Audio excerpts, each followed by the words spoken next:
RCF.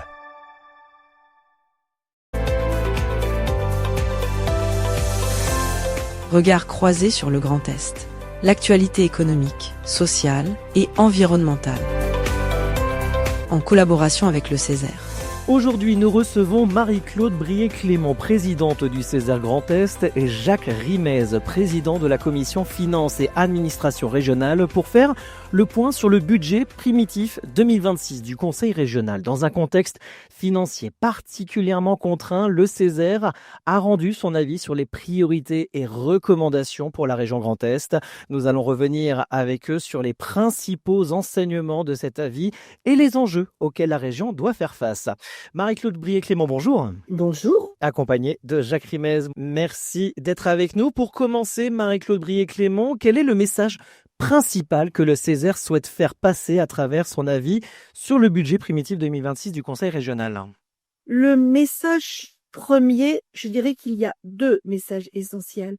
La nécessité de repenser, ça veut dire qu'il faut effectivement que, politique par politique, le Conseil régional se donne les moyens d'évaluer l'efficacité, l'efficience et les résultats produits par les politiques qu'il mène actuellement.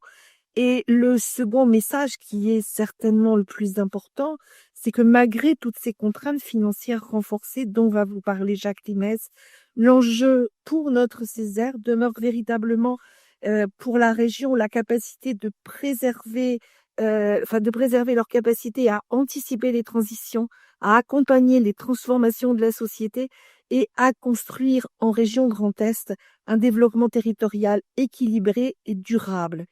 La gageure et les défis sont importants, les chemins sont incertains, mais en tout cas, le choix qu'a fait la collectivité régionale de ne pas attendre la loi de finances pour néanmoins constituer ce que le président a appelé un socle de collectivité, de stabilité pour la collectivité régionale, le Césaire l'a salué. Pour autant, cette situation incertaine et difficile appelle à des choix qui font que ce budget va être insatisfaisant pour un certain nombre de personnes. Vous avez évoqué un contexte budgétaire particulièrement contraint pour cette année. Jacques Rimez, pouvez-vous nous expliquer en quoi les incertitudes économiques et financières limitent les marges de manœuvre de la région Grand Est pour élaborer et mettre en œuvre ce budget?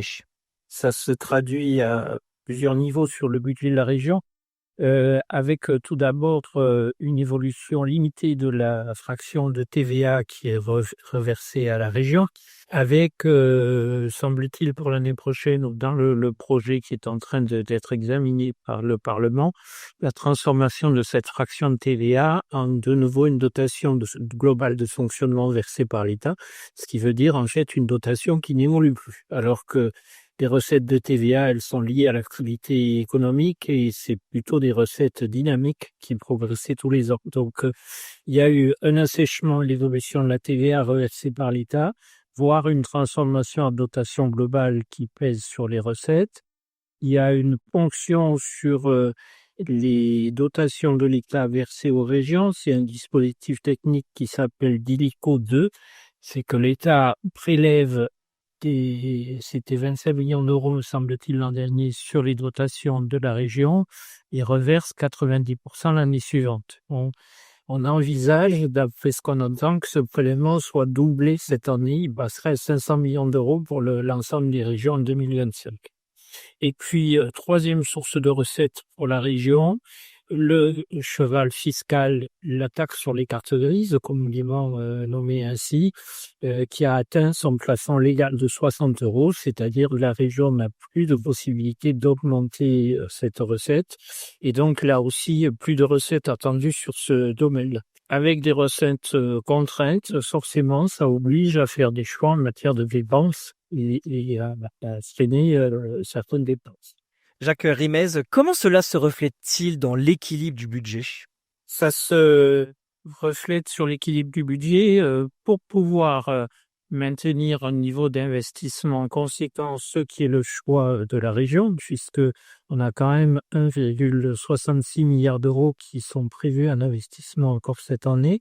Ça veut dire qu'il faut avoir suffisamment d'excédents de fonctionnement, c'est-à-dire que les dépenses de fonctionnement ne soient pas supérieures aux recettes de fonctionnement.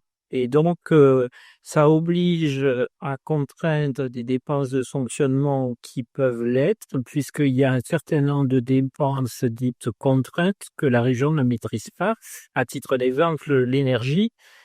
C'est pas la région qui fixe le prix de son énergie et donc quand il y a une augmentation des factures, la région le subit sans pouvoir maîtriser la dépense. Et donc ça oblige à faire des choix sur les dépenses qui peuvent être modifiées et il faut respecter malgré tout des indicateurs et des ratios financiers qui sont un taux d'épargne brute, c'est-à-dire l'excédent de fonctionnement finalement qui permet de financer l'investissement.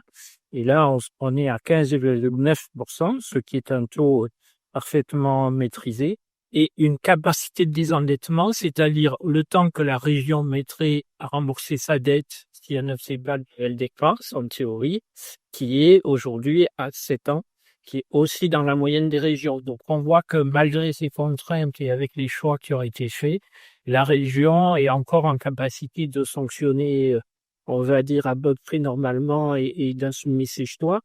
Mais si les ponctions sur les recettes se poursuivent sur les années à venir, forcément, au fur et à mesure, ça obligera à réduire les investissements et à faire des économies pour arriver à tenir ces indicateurs.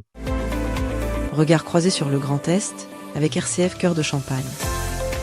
Jacques Rimez, président de la commission Finances et Administration régionale avec nous aujourd'hui sur RCF, avec Marie-Claude Brié-Clément, présidente du Césaire Grand Est, afin de faire le point sur le budget primitif 2026 du Conseil régional. Marie-Claude Brié-Clément, parmi vos préconisations pour accompagner ou améliorer ce budget primitif 2026, quelles seraient les recommandations les plus importantes que vous souhaiteriez voir mises en œuvre par le Conseil régional et ses partenaires ? Alors, dans un premier temps, réitérer la nécessité de maintenir une politique d'investissement pour les projets structurants. J'ai évoqué tout à l'heure la nécessité d'évaluer et évaluer régulièrement l'impact de l'ensemble de ces investissements pour en juger de l'efficacité, de la pertinence, de l'efficience.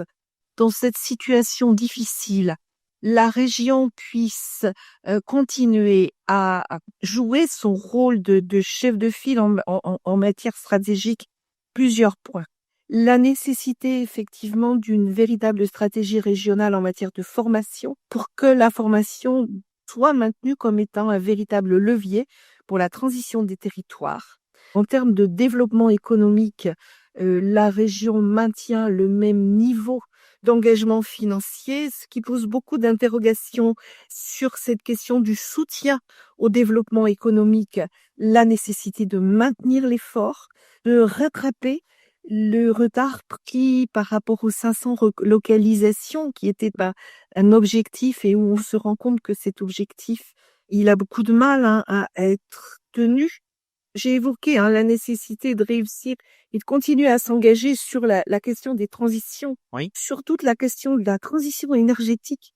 Le Césaire propose de conditionner le financement des opérations de désamiantage des toitures à la production d'énergie solaire pour les entreprises. Vous savez que la question de la rénovation du bâti est un enjeu majeur sur notre région et que effectivement l'associer à de la production d'énergie renouvelable nous semble être un élément extrêmement important. Maintenir également la politique en matière d'accompagnement de la loi Egalim. On a eu un dernier travail sur l'élevage et là à nouveau le Césaire réitère sa préconisation de maintenir une politique de soutien aux entreprises de l'agroalimentaire et en veillant à ce que chacun respecte la loi Egalim pour à la fois effectivement la juste rémunération des producteurs, mais aussi par rapport aux questions de santé publique.